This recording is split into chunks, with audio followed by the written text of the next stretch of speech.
बच्चों इसके बाद हमारे पास नेक्स्ट टॉपिक है जो है वेकेशन ऑफ शीट्स। ठीक है, कि जो लोकसभा या फिर राज्यसभा में, ठीक है, कि जो शीट होती है वो कब वहाँ पे वैकेंट हो सकती है। ठीक है, तो उसके बारे में पढ़ते हैं। कुछ कंडीशंस दे रखी है, उनके बारे में वन बाय वन करके हम क्या करते हैं, डिस्कस कर लेते हैं। सबसे पहले, if a member resigns his seat by writing to the speaker और to the chairman as the case may be. ठीक है, देखो बच्चे ये स्पीकर क्या होता है और जो आपके पास ये क्या होता है, चेयरमैन क्या होता है। ठीक है, देखो ये याद रख लेना कि अभी तक मैंने आपको बताया था कि हमारे पार्लियामेंट में टू हाउसेस होते हैं। ठीक है, पार्लियामेंट में हमारे पास कितने हाउस होते हैं, दो हाउस होते हैं। ठीक है, एक तो होता है हमारे पास लोकसभा और एक क्या होता है हमारे पास, राज्यसभा। ठीक है, देखो लोकसभा का जो हेड होता है ना, जो लोकसभा को चलाता है, जो यहाँ पे डिसिप्लिन वगैरह मेंटेन करता है, उसको कहते हैं स्पीकर, है ना। क्या कहते हैं उसको, स्पीकर कहते हैं। ठीक है, तो ये वर्ड आपने याद रखना, बहुत ही इंपॉर्टेंट है, बार बार ये याद आएगा, ये बार बार ये वर्ड है ना रिपीट होगा। ठीक है, और जो राज्यसभा है जिसको हम काउंसिल ऑफ स्टेट भी कहते हैं, इसका जो हेड होता है उसको कहते हैं हम चेयरमैन। ठीक है, इसका जो हेड कौन होता है, चेयरमैन होता है। तो याद रखना है आपको ये कि राज्यसभा के हेड को हम क्या कहते हैं, चेयरमैन कहते हैं, और लोकसभा का जो हेड है उसको हम क्या कहते हैं, स्पीकर कहते हैं। ठीक है जी, तो ये याद रखना है। देखो, अगर तो कोई भी मेंबर, सपोज करो कि लोकसभा में कितने मेंबर बैठ सकते थे, मैंने बताया था 543 मेंबर कहाँ में बैठ सकते हैं, लोकसभा में बैठ सकते हैं। ठीक है, अगर कोई भी ये मेंबर जो 543 मेंबर है, अगर कोई भी मेंबर, अगर कोई स्पीकर को ये राइट कर देता है कि मैंने रिजाइन करना है। ठीक है, और सेम कैसे ऐसे ही अगर कोई मेंबर है राज्यसभा में ये लेटर राइट करता है किसको, चेयरमैन को, कि मैंने रेजिग्नेशन लेटर राइट करना है, और वो कहता है कि मैंने रेजिग्नेशन लेटर है, तो उस केस में जो वो वाली सीट होती है मेंबर ऑफ पार्लियामेंट की, वो क्या हो जाती है, वैकेंट हो जाती है। ठीक है, तो याद रखना है फर्स्ट कंडीशन। दूसरा, if a member is without permission of the house absent from all meeting for a period of 60 days in between the said period no account is taken any period due। देखो बेटो, second point को समझाने का meaning ये है कि suppose करो कि अगर कोई भी मेंबर है, ठीक है, सपोज करो हमारे पास लोकसभा में कितने मेंबर बैठते हैं, यहाँ पे 543 मेंबर बैठते हैं। ठीक है, अगर इन 543 में से, ठीक है, अगर कोई भी मेंबर, अगर अगर वो 60 डेज तक, ठीक है, कितने डेज तक, 60 डेज तक, ठीक है, अगर वो पार्लियामेंट में से एब्सेंट रहता है या फिर वो हाउस को अटेंड नहीं करता है, ठीक है, और without any prior information of the speaker और चेयरमैन, ठीक है, तो उस केस में क्या हो सकता है, जो उसकी वो सीट है वो क्या हो सकती है, वैकेंट हो सकती है, खाली हो सकती है। ठीक है, ये आपने याद रखना है कि अगर कोई भी मेंबर, चाहे वो लोकसभा का है चाहे वो राज्यसभा का है, अगर वो 60 दिन तक, अगर वो उस हाउस में नहीं जाता है, अपनी अटेंडेंस नहीं लगवाता है, तो उस टाइम क्या है, उसकी जो सीट है वो क्या हो सकती है, वैकेंट हो सकती है। ठीक है, देखो जब हम ये टाइम पीरियड कैलकुलेट करते हैं ना 60 डेज का,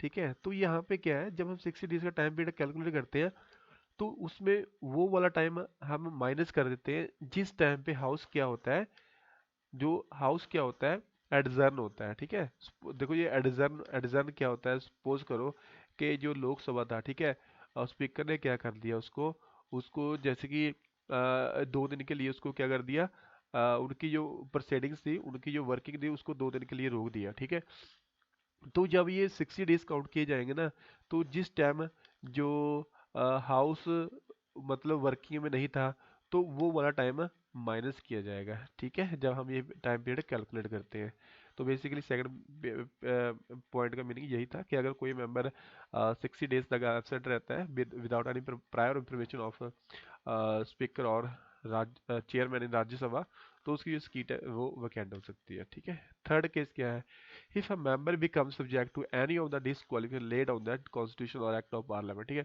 देखो अगर कोई ऐसा कानून है, ठीक है, जो कि कॉन्स्टिट्यूशन में राइट किया हुआ है कि अगर कोई मेंबर ऑफ पार्लियामेंट ये करता है तो उसको डिस्क्वालीफाई किया जा सकता है। ठीक है, अगर वो वाली कंडीशन फुलफिल करता है तो भी उसकी सीट क्या हो सकती है, वैकेंट हो सकती है। ठीक है, कौन कौन सी कंडीशन थी वो हमने पहले डिस्कस, जैसे कि हाउस ऑफ प्रॉफिट हो गया। ठीक है, जैसे कि प्राइवेट कंपनी में कोई, मान लो वो प्राइवेट साथ में कोई कंपनी चला रहा है जहाँ से उसको प्रॉफिट हो रहा है, अगर वो ऐसा करता हुआ मिलता है तो उसकी सीट तब भी क्या हो सकती है, वैकेंट हो सकती है। ठीक है, fourth one, if a person is already a member of the state legislature and is elected to the parliament, he has to vacate his seat in the state और द वाइस वर्सा। ठीक है बच्चों, देखो इस point को ना हम यहाँ पे समझते हैं। ठीक है, देखो बच्चों सपोज करो पार्लियामेंट में कितने हाउस होते हैं हमारे पास। पार्लियामेंट में आप कहोगे सर आपने तो हमें दो हाउस के बारे में पढ़ाया है। ठीक है, एक तो होता है हमारे पास राज्यसभा और दूसरा हाउस कौन सा होता है हमारे पास, लोकसभा होता है। ठीक है, दूसरा हाउस कौन सा होता है, लोकसभा होता है।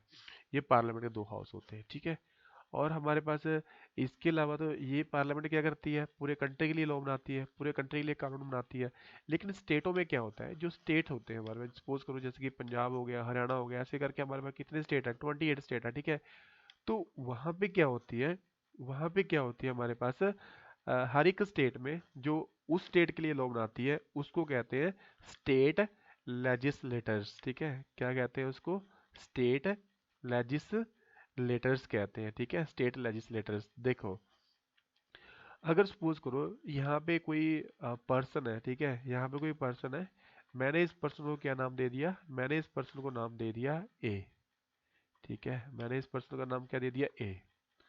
देखो बेटा क्या है, अगर ये पर्सन वोटिंग इलेक्शंस होते हैं। ठीक है, अगर ये पहले ये मान लो किसका मेंबर था, ये लोकसभा का मेंबर था, मेंबर ऑफ पार्लियामेंट था। ठीक है, तो उसने क्या किया, उसने क्या किया कि जब एमएलएस की वोट इलेक्शंस होते हैं एमएलएस के, तो वहां भी जाके इसने इलेक्शन फाइट किया। ठीक है, और पता लगा कि ये यहाँ से भी जीत गया और ये क्या है, यहाँ से भी जीत गया। ठीक है, यानी सेम टाइम पे वो क्या है, लोकसभा का मेंबर भी है और सेम टाइम पे वो क्या है, जो वो स्टेट है, स्टेट लेजिस्लेटर का मेंबर भी वहां पे है। ठीक है, तो ऐसा कोई भी मेंबर नहीं कर सकता है। ठीक है, इस केस में इसको इस बंदे के पास क्या ऑप्शंस है कि या तो इसको स्टेट लेजिस्लेटर को अपनी ये वाली सीट उसको छोड़नी पड़ेगी।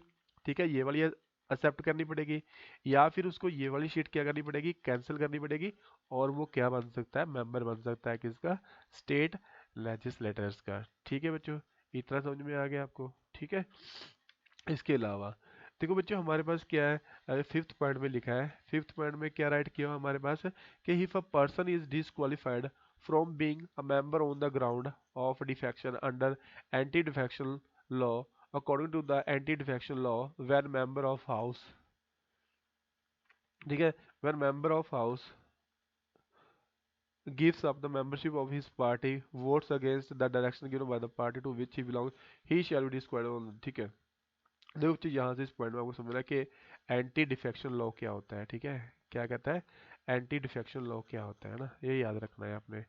देखो बच्चों ये हम एग्जांपल से समझते हैं। ठीक है, एंटी डिफेक्शन लॉ क्या होता है, देखो सपोज करो बच्चों हमारे पास कितनी पार्टी है यहाँ पे हमारे इंडिया में, मैं आपको जस्ट समझाने के लिए बता रहा हूँ। ठीक है, तो ताकि आप लोगों को ये टॉपिक है थोड़ा इजीली समझ में आ जाए।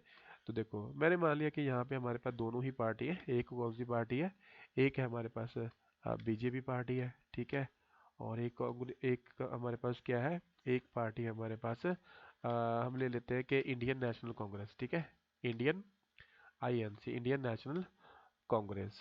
ठीक है, देखो बच्चों अभी क्या होता है कि मान लो कोई बंदा है यहाँ पे। ठीक है, कि यहाँ पे कोई पर्सन है, मैंने मान लिया ये पर्सन है यहाँ पे, इसका नाम ए है। ठीक है, और ये और ये किसकी पार्टी की तरफ से इलेक्शन लड़ा था, ये बीजेपी की पार्टी की तरफ से इलेक्शन लड़ा था। ठीक है, और अभी ये क्या है, बीजेपी पार्टी से बिलोंग करता है। ठीक है, लेकिन अगर ये बीजेपी की पार्टी से बिलोंग करता है तो जब यहाँ पे पार्लियामेंट में जैसे कि जब लॉ वगैरह बनाए जाएंगे तो उसको पार्लियामेंट में बैठना पड़ेगा। ठीक है, और उसको पार्लियामेंट में जब बिल वगैरह पास होंगे तो उसको बीजेपी को क्या करना पड़ेगा, सपोर्ट करना पड़ेगा। ठीक है, क्या करना पड़ेगा, उसको बीजेपी को सपोर्ट करना पड़ेगा।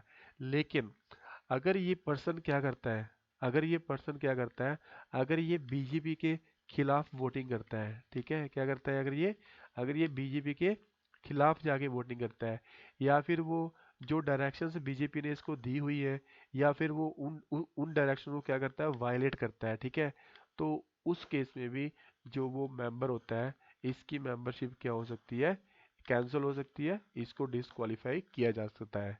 किसके भी यहाँ पे, एंटी डिफेक्शन लॉ। ठीक है, तो इसको कहते हैं एंटी डिफेक्शन लॉ। ठीक है, और डीपली समझाने के लिए थोड़ा सा एक और एग्जांपल लेता हूँ मैं आपको पास। ठीक है, देखो बच्चा सपोज करो कि यहाँ पे कितनी पार्टी थी हमारे पास, दो पार्टी है। ठीक है, सेम ही एग्जांपल ले रहा हूँ।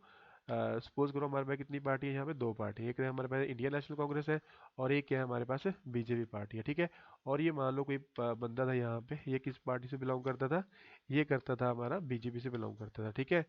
लेकिन ये बंदे ने क्या किया, इलेक्शंस तो लड़े किसकी तरफ से, बीजेपी की तरफ से। फिर उसके बाद ये क्या हो गया, एमपी बन गया या फिर ये एमएलए बन गया, ठीक है। अभी ये किसका एमपी है, ये बीजेपी पार्टी से बिलोंग करता है, ठीक है।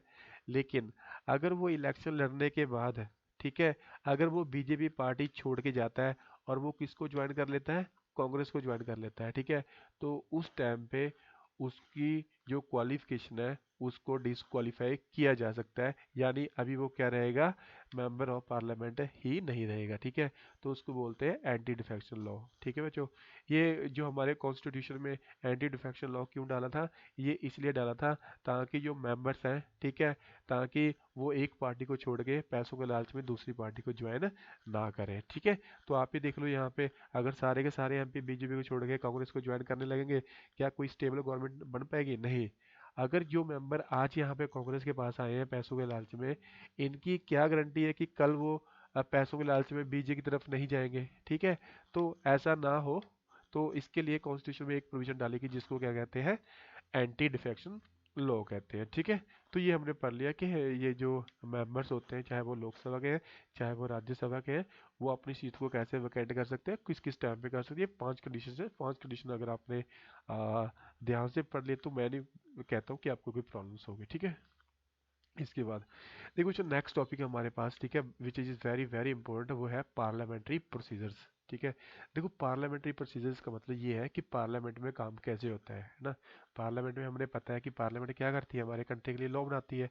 और ये अगर ये लॉ बनाती है तो ये कोई ना कोई तो रूल्स को फॉलो करती होगी, ठीक है। यहाँ पार्लियामेंट में काम कैसे होता है, क्या कब यहाँ पे लंच होता है, ठीक है, कैसे यहाँ पे स्पीकर चलाता है, तो थोड़ा सा हम इनके बारे में अभी देख लेते हैं, ठीक है।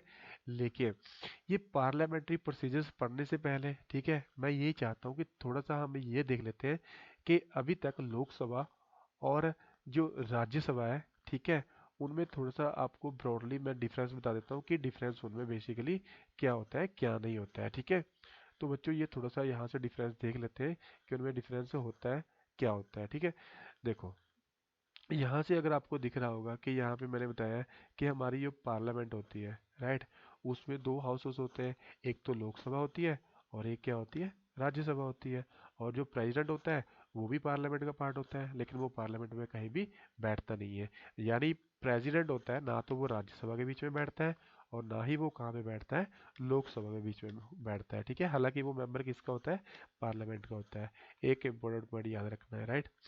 देखो बच्चों, लोकसभा को हम क्या कहते हैं, हाउस ऑफ पीपल्स भी कहते हैं और इसको फर्स्ट चैम्बर भी कहते हैं, राइट। तो ये यानी लोकसभा के ये टू क्या है, ऑल्टरनेटिव नेम यहाँ पे मैंने राइट किए हुए हैं आपके कन्विंस के लिए।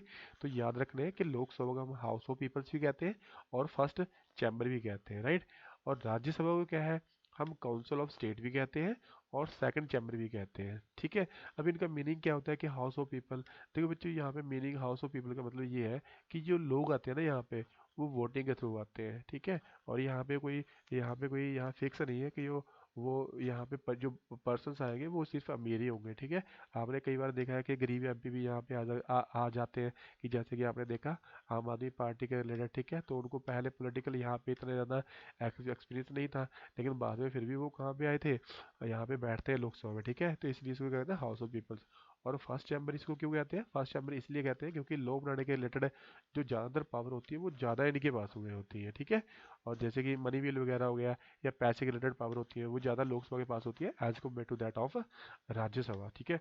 और इसको काउंसिल ऑफ स्टेट क्यों कहते हैं, क्योंकि यहाँ पे स्टेटों से बंदे आके बैठते हैं, जैसे मैंने बताया था ना यहाँ पे कि सपोज करो हमारे पास यहाँ पे ये पंजाब स्टेट है, ठीक है। यहाँ पे कौन सा स्टेट है, ये पंजाब स्टेट है, ठीक है। और ये क्या है यहाँ पे, ये हरियाणा स्टेट है, ठीक है, ये क्या है, हरियाणा स्टेट है। और यहाँ पे एक और स्टेट ले लो जिसका नाम क्या है, यूपी, ठीक है।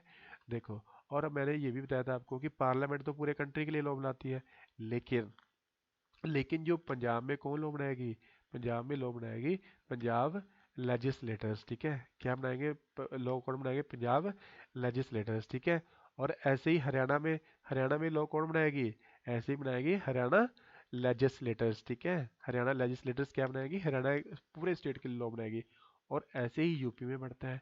यूपी में लॉ कौन बनाता है, यूपी में लॉ बनाता है कि जो यूपी की लेजिस्लेटर्स होती है, राइट। तो अगर आपको इतना पता लग गया है कि इनको जो ये जो स्टेटों में लोग बनाती है, उस बॉडी को बोलते हैं स्टेट लेजिस्लेटर्स कहते हैं, ठीक है। क्या कहते हैं बच्चों, स्टेट लेजिस्लेटर्स कहते हैं, ठीक है। तो जो यहाँ पे राज्यसभा में मेंबर आते हैं ना, तो वो कहाँ से आते हैं, इन सारी की सारी स्टेट लेजिस्लेटर से आते हैं। किसके बेसिस पे, ये आते हैं आपके पॉपुलेशन के बेस पे, ठीक है। और जो वोटिंग एंड का और प्रोसीजर होता है, ये मैं कभी आपको फिर वाले लेक्चर में ये क्लियर करूंगा कि यहाँ पे कौन सा प्रोसीजर फॉलो किया जाता है, ठीक है। तो जो ये वाली स्टेट लेजिस्लेटर्स हैं, ठीक है, ये वाले क्या करते हैं, मेंबरों को इलेक्ट करके भेजते हैं। कहाँ पे भेजते हैं ये, यहाँ पे राज्यसभा में भेजते हैं, ठीक है। तो बच्चों इतना आपने याद रखना है ये। और ये प्रेसिडेंट होता है, पता ही है प्रेसिडेंट क्या कहते हैं हम, जो फर्स्ट पर्सन होता है प्रेसिडेंट को क्या कहते हैं, it is the first, he is the first person of India और the first citizen of India, ठीक है। अगर आपको पूछा जाए कि जो इंडिया का फर्स्ट सिटीजन किसको बोलते हैं, तो आप बोलोगे कि सर जो हमारे पास प्रेसिडेंट साहब है उसको बोलते हैं, ठीक है।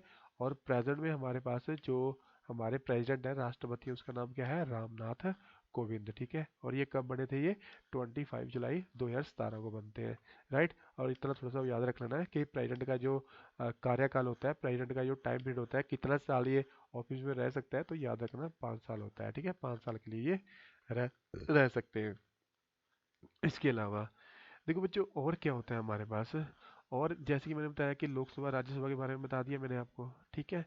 और देखो ये लोकसभा में ना, लोकसभा में जो हेड होते हैं, देखो जैसे कि यहाँ पे बैठे हैं ना, जो लोकसभा को चलाते हैं, ठीक है।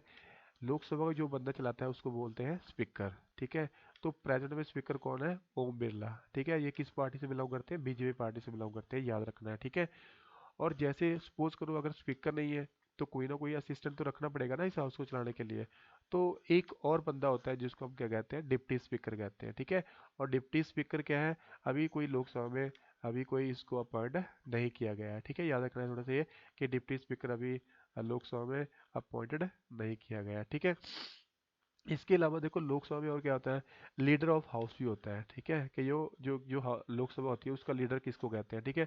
बेसिकली जो देश का जो प्रधानमंत्री होता है, देश का जो प्राइम मिनिस्टर होता है, ठीक है, ऑटोमेटिकली वो क्या होता है, वो लीडर ऑफ हाउस भी होता है। किस कहाँ पे, लोकसभा की बात कर रहे हैं हम, ठीक है। और जैसे ही यहाँ पे लीडर ऑफ हाउस होता है, ऐसे लीडर ऑफ ऑपोजिशन भी होता है। यानी जो ऑपोजिशन का सबसे जो तगड़ा नेता होता है, ठीक है, ताकि उनको जो गवर्नमेंट है उसको अपोज करना, उनको क्वेश्चन भी पूछने हैं, है ना। तो ये लोकसभा में देखो ये 2014 से लेके ये क्या है, ये खाली सीट पे है। यानी आप कह सकते हो कि लोकसभा में कोई भी लीडर ऑफ ऑपोजिशन नहीं है, ठीक है। क्यों नहीं है, क्योंकि किसी भी पार्टी को ऑपोजिशन में बैठने के लिए, ठीक है, 10% सीटें चाहिए। और 10% सीटें किसी पार्टी के पास भी नहीं आई है, ठीक है। अगर 10% से ज़्यादा जनरल इलेक्शन में अगर किसी पार्टी की जो सीट्स थी वो जीतता है ना, तो फिर वो अपना मेंबर कहाँ बिठा सकते हैं, leader of house, leader of opposition बन सकता है। लेकिन किसी पार्टी की 10% से ऊपर वोटें नहीं आई थी, तो इसलिए वो अपोजिशन में ये सीट अभी तक खाली पड़ी है ना। जैसे मैंने बताया आपको कि जैसे कि लोकसभा का हेड होता है, ऐसे ही राज्यसभा का हेड भी होता है। और ये देखो ये जो बंदा बैठा है यहाँ पे, ठीक है, ये क्या है, ये हेड है किसका, राज्यसभा का। और इसके हेड को क्या कहते हैं, राज्यसभा के हेड को क्या कहते हैं, चेयरमैन, ठीक है। और प्रेजेंट में जो ये यहाँ पे ये पर्सन बैठे हैं, ये है हमारे वेंकैया नायडू जी, ठीक है। ये भी बीजेपी से बिलोंग करते हैं। और जैसे मान लो चेयरमैन अभी यहाँ पे ऑफिस में नहीं था, तो फिर क्या हाउस काम करना नहीं छुड़ेगा। मान लो कि कल जैसे कि कोई ये चेयरमैन है ना, ये बंदा कहीं वो घूमने के लिए चले जाए, या फिर कोई जैसे कि ये लीव पे है, तो क्या फिर ये राज्यसभा काम नहीं करेगी, नहीं करेगी, ठीक है। तो उस केस में उसकी जो कार्यवाही होगी, उस टाइम पे फंक्शनिंग होगी राज्यसभा की, वो कौन देखेगा, वो डिप्टी स्पीकर देखेगा, ठीक है। और डिप्टी स्पीकर हमारे पैंट में कौन है, हरिवंश नारायण सिंह जी है, ठीक है। जेडीयू पार्टी से बिलोंग करते हैं ये। इसके अलावा जैसे लोकसभा में भी लीडर ऑफ हाउस होता है, ऐसे हमारा राज्यसभा में भी होता है, ठीक है। और यहाँ पे लीडर ऑफ हाउस कौन है, थावर चंद गहलोत, ठीक है। ये किससे बिलोंग करते हैं, ये हमारे बिलोंग करते हैं बीजेपी से, ठीक है। और ये आपको, अगर आपको पता होगा, ये काउंसिल ऑफ मिनिस्टर में से ये हमारे पास मिनिस्टर भी है, मिनिस्टर ऑफ सोशल जस्टिस है ना, वुमेन एम्पावरमेंट, ठीक है। तो थोड़ा सा यहाँ से याद रखना है ये आपको, कि लीडर ऑफ हाउस कौन है, थावर चंद गहलोत। और ऐसे ही यहाँ पे क्या है, लीडर ऑफ ओपोजिशन भी होते हैं, है ना। तो लीडर ऑफ ओपोजिशन कौन है यहाँ पे, मल्लिकार्जुन खाड़गे, ठीक है। मल्लिकार्जुन खाड़गे किस पार्टी से बिलोंग करते हैं, कांग्रेस पार्टी को बिलोंग करते हैं, ठीक है बच्चों। तो बच्चों ये थोड़ा सा यहाँ पे आपको समझने की कोशिश करनी है, ठीक है। अगर आपको ये टॉपिक अच्छी तरह समझ में आ जाता है, तो ही इसके बाद आपने क्या करना है, आगे बढ़ना है, ठीक है। और एक और चीज़, अगर अगर पूछा जाए कि ये सीरियल बाजी जो प्रेजेंट में लोकसभा जा रही है तो कौन सी है, तो आपने बोलना है कि ये सेवनटीन्थ लोकसभा है, ठीक है। कौन सी लोकसभा है ये, सेवनटीन्थ लोकसभा है, राइट। तो इस तरह आपने याद रखना है। नेक्स्ट टॉपिक, अभी जैसे कि मैंने बताया था, हमने नया टॉपिक स्टार्ट किया था, पार्लियामेंट्री प्रोसीजर, है ना। पार्लियामेंट में क्या क्या होता है, देखो पार्लियामेंट्री प्रोसीजर में क्या क्या आता है, आ जाता है हमारे पास आता है कि सर ये सेशंस क्या होते हैं, हमने इनके बारे में पढ़ना है, ठीक है। और कोरम क्या होता है, इसके बारे में पढ़ेंगे। इंटरप्रिलेशन का मतलब देखेंगे, जीरो आर का मीनिंग देखेंगे, ठीक है। और यहाँ पे क्या देखेंगे, लेजिस्लेटिव प्रोसीजर्स देखेंगे हम। लेजिस्लेटिव प्रोसीजर मतलब जब कानून बनते हैं तो कानून कैसे बनते हैं, ठीक है, यहाँ पे। और जो डिफरेंट टाइप की मोशंस होती हैं, जैसे कि एडजर्नमेंट मोशन हो गया, नॉन कॉन्फिडेंस मोशन हो गया, ये सारे के बारे में हम क्या करेंगे, इस वीडियो में डिस्कस करने वाले हैं, ठीक है। तो ये बहुत ही ज़्यादा इंपॉर्टेंट टॉपिक है, ये याद रखना है। अगर आप ये वीडियोस ध्यान से देखते हो तो मुझे नहीं पड़ता कि आपको और किसी जो सोर्स से पढ़ने की जरूरत होगी, ठीक है। देखो, अभी बढ़ते हैं पार्लियामेंट प्रोसीजर्स के बारे में बढ़ते हैं, ठीक है। तो सबसे पहले हम ये डिस्कस करने वाले हैं सेशंस क्या होते हैं, है ना। तो सेशन देखो, ये पार्लियामेंट जब भी यहाँ पे जो लोकसभा है, ठीक है, जब भी वो पार्लियामेंट में बैठती है, तो वो साल में 3 बार पार्लियामेंट में बैठती है, ठीक है। तो यानी आप कह सकते हो कि 3 सेशंस होते हैं जब वो लोकसभा और राज्यसभा जब पार्लियामेंट में बैठते हैं, ठीक है। वो 3 सेशन इनके कौन कौन से होते हैं, यहाँ पे हम देख लेते हैं, ठीक है। 3 सेशन यहाँ पे कौन कौन से होते हैं, हम यहाँ पे अभी देख लेते हैं। देखो बच्चों, जो फर्स्ट सेशन होता है, ठीक है, जो फर्स्ट सेशन होता है उसको कहते हैं हम बजट सेशन, ठीक है। यानी इसमें जब ये सेशन होता है ना, बजट सेशन, तो जैसे कि नाम से पता लग रहा है, यहाँ पे क्या किया जाता है, जब कंट्री के लिए क्या क्या बजट बनाया जाता है इस सेशन में, ठीक है। और ये टाइम पीरियड क्या होता है इसका, जनवरी से लेके ये जनवरी से लेके मई मई तक चलता है ये बजट सेशन, ठीक है। इसके बाद जो दूसरी बार कब मिलती है पार्लियामेंट, दूसरी बार उसके मेंबर मिलते हैं मॉनसून सीजन में, ठीक है, मॉनसून सीजन में। इसका टाइम पीरियड क्या होता है, जुलाई टू अगस्त या फिर सितंबर तक चलता है ना। तो ये बहुत ही इंपॉर्टेंट याद रखना है आपने। और जो तीसरी बार कब मिलते हैं, जो मेंबर्स होते हैं पार्लियामेंट, कब मिलती है तीसरी बार, विंटर सेशन में, ठीक है, नवंबर टू दिसंबर के मंथ में, ठीक है। देखो, एक और थोड़ी सी चीज़ समझने की कोशिश करनी है यहाँ पे, ठीक है। देखो, यहाँ पे क्या है कि जब बजट सेशन हो गया ना, ठीक है, तो उसके बाद क्या करवाना जरूरी है, मॉनसून सेशन, है ना। तो इनके बीच में जो मैक्सिमम टाइम गैप हो सकता है ना, वो कितने का हो सकता है, 6 मंथ का हो सकता है, ठीक है। यहाँ पे लिखा हुआ है ना, तो मैक्सिमम टाइम गैप कितना हो सकता है, 2 सेशन के बीच में 6 मंथ का टाइम गैप हो सकता है यहाँ पे, ठीक है। 6 मंथ से ज़्यादा यहाँ पे टाइम गैप नहीं हो सकता है, ठीक है।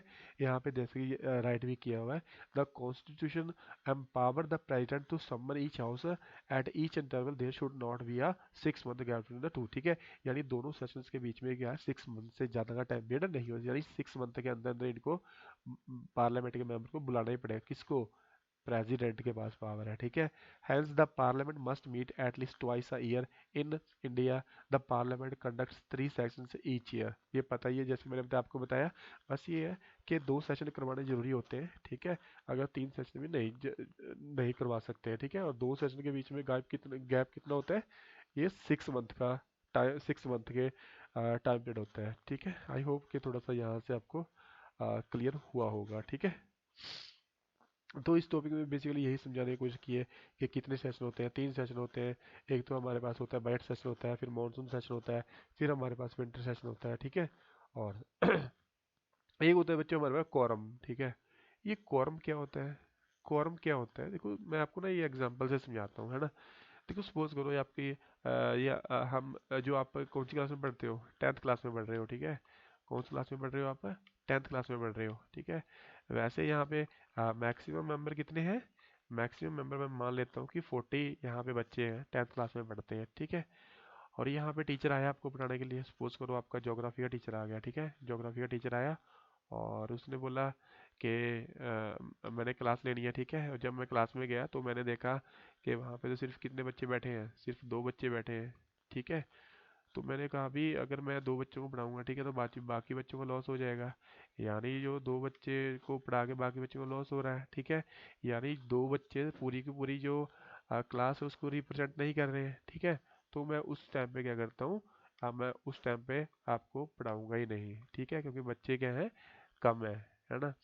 तो मैं ये बोल देता हूँ आपको कि बच्चों ठीक है, चलो आप बोलते हो कि मैं आपको पढ़ाऊँ, ठीक है। तो मैंने एक कंडीशन रख दी कि अगर आपकी क्लास के 10% बच्चे क्या होंगे, यहाँ पे प्रेजेंट होंगे ना क्लास में, तो मैं फिर क्या करूँगा, यहाँ पे आपकी क्लास में पढ़ाऊंगा, ठीक है। यानी 10 बच्चे, यानी 10% कितना हो गया 40% का, 10% और 40% कितना हो गया, 4 बच्चे हो गए, ठीक है। यानी अगर मिनिमम, अगर कितने बच्चे आएंगे क्लास में, 4 बच्चे आएंगे तो मैं पढ़ाऊंगा। अगर 10% से कम आएंगे फिर मैं क्या करूँगा, मैं आपको नहीं पढ़ाऊंगा, ठीक है। तो यहाँ भी ऐसे ही होता है, जब हमारे यहाँ ये हाउस मिलते हैं ना, जैसे कि लोकसभा है या फिर राज्यसभा है, ठीक है। तो वहाँ भी जो स्पीकर होता है, जैसे कि लोकसभा की बात कर रहा हूँ या फिर राज्यसभा में चेयरमैन होता है, ठीक है।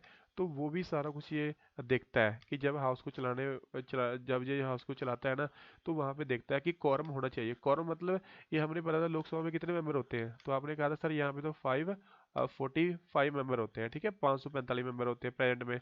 और लोकसभा में कितने होते हैं, तो बोला था सर आपने 245 मेंबर होते हैं, ठीक है। कितने मेंबर होते हैं, 245 मेंबर होते हैं।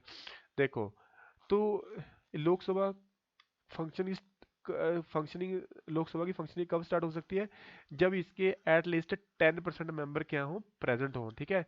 ये 545 का, इसका अगर 10% लोगे आप, तो ये अप्रोक्सीमेट बैठेगा आपके पास में 55 मेंबर्स, ठीक है। अगर 55 मेंबर है लोकसभा के प्रेजेंट हो तब ये सेशन चलेगा। सेम कंडीशन यहाँ पे है कि अगर 245 का 10% मेंबर प्रेजेंट होंगे, तो 10% कितना होता है इसका, अप्रोक्सीमेटली 25%, 25 मेंबर होंगे, ठीक है। तो ही लोकसभा क्या कर सकती है, उसकी जो वर्किंग है वो क्या हो सकती है, स्टार्ट हो सकती है, ठीक है। तो ये थोड़ा सा आपने समझने की कोशिश करनी है, राइट।